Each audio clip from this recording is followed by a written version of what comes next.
Good morning. हम लोग पढ़ रहे थे इकाई 3 उद्योग यानी विनिर्माण उद्योग जिसके बारे में पिछले वीडियो में हम लोगों ने बहुत सारे उद्योगों के बारे में जानकारी ली।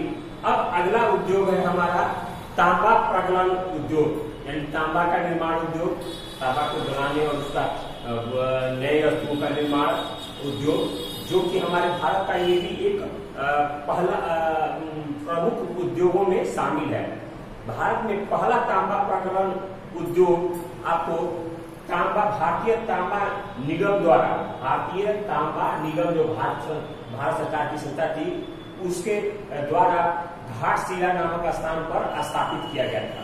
ये स्थान आपको झारखंड राज्य में है। झारखंड राज्य में घाटशिला नामक स्थान पर स्थापित किया था।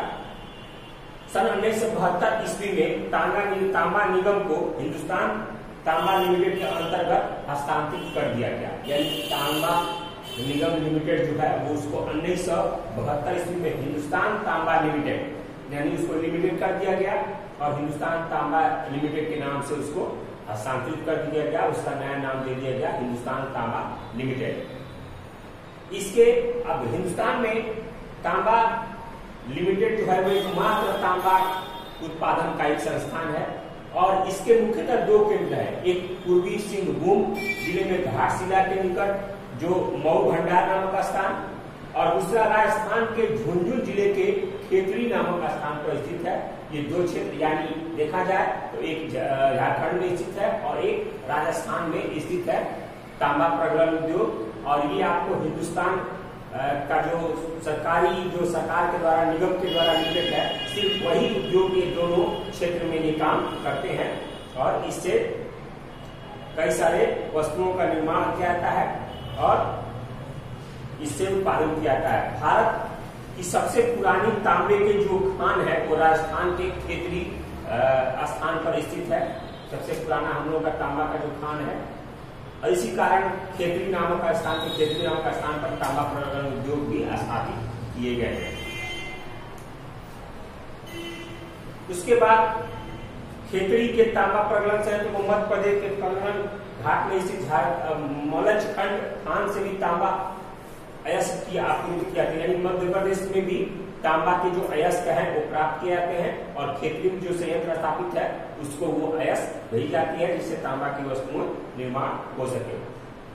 उसके बाद रासायनिक उद्योग यानी आजकल जो देख रहे हैं केमिकल फैक्ट्री, आजकल केमिकल फैक्ट्री की जितनी मांग है हमारे पूरे भारत में ही नहीं पूरे विश्व में, उसी तरह रासायनिक उद्योग हमारे देश में भी बहुत ही महत्वपूर्ण है और रासायनिक उद्योग देश के आर्थिक विकास में बहुत ही महत्वपूर्ण स्थान रखता है। यानी देश का जो भी आर्थिक आय है, आर्थिक विकास है, उसमें आज रासायनिक उद्योग बहुत ही महत्वपूर्ण स्थान है उसका। यह आकार में विश्व का 12वां और एशिया में 3रा स्थान रखता है, यानी पूरे विश्व में इसका स्थान रासायनिक उद्योग में भारत का 12वां है और एशिया महादेश में इसका स्थान 3रा है। तो हम देख सकते हैं किस तरह भारत में रासायनिक उद्योग का विकास हुआ है और उसका विकास अभी भी जारी है। इस उद्योग का देश में तेजी से विकास हो रहा है, इसीलिए ये एशिया के 3रे स्थान पर आज पहुंच चुका है। इसका तीव्र वृद्धि कार्बनिक और अकार्बनिक दोनों पदार्थ के दोनों तरह के रासायनिक उद्योगों में दिखाई पड़ रही है। आप देख रहे हैं जो इसके अंतर्गत आपको उपयोग में कृत्रिम रेशे, कृत्रिम रबर, प्लास्टिक की वस्तुएं, रंग रोगन, औषधियों के निर्माण यानी दवाइयां जो होते हैं रासायनिक केमिकल से, वो आपको दवाइयों का निर्माण ये काफी मात्रा में किया जा रहा है, इसीलिए रासायनिक उद्योगों का इतना विकास हो रहा है। निर्यात में भारत के निर्यात में रासायनिक उद्योग का प्रतिशत 14% है और पूरे उद्योग क्षेत्र का 14% ये उत्पादन करता है, यानी जितना भी उद्योग भारत में स्थापित है उसमें का 14% हिस्सेदारी आपको रासायनिक उद्योग की होती है। तो ये सकल घरेलू उत्पाद के लिए भी आपको ये बहुत महत्वपूर्ण है और इसी से देश का विकास भी संभव है। उसके बाद है उर्वरक उद्योग। उर्वरक हम जानते हैं जो खेतों में कृषि के लिए यूरिया, नाइट्रोजन, पोटास ये सब चीजों का निर्माण करता है कंपनी। तो उर्वरक उद्योग भी आज कृषि के क्षेत्र में काफी महत्वपूर्ण है कृषि के लिए, और भारत में उद्योग काफी विकास कर रहा है।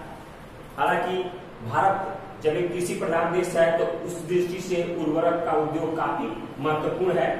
यह मिट्टी को उपजाऊ बनाए रखने के लिए, उसकी शक्ति बनाए रखने के लिए उर्वरक का उत्पादन किया जाता है, खाद का उत्पादन किया जाता है। भारत विश्व का तीसरा सबसे बड़ा नाइट्रोजन युक्त भारत विश्व का तीसरा सबसे बड़ा नाइट्रोजन युक्त उर्वरक का उत्पादक देश है, यानी उसका उत्पादन करता है। भारत का पहला उर्वरक जो कंपनी है 1906 ईस्वी में रानीपेट यानी तमिलनाडु में वो स्थापित की गई थी। रानीपेट 1906 ईस्वी में आपको उर्वरक की फैक्ट्री स्थापित की गई। इससे अंदाजा लगता है कि ये लौह उद्योग से पहले भी स्थापित की गई थी।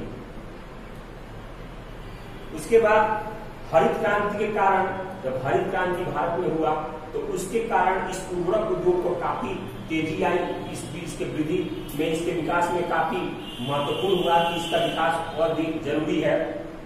हालांकि देखा जाए तो गुजरात, तमिलनाडु, उत्तर प्रदेश, पंजाब और केरल ये राज्य मिलकर देश के कुल उर्वरक का 50% उत्पादन ये राज्य करते हैं।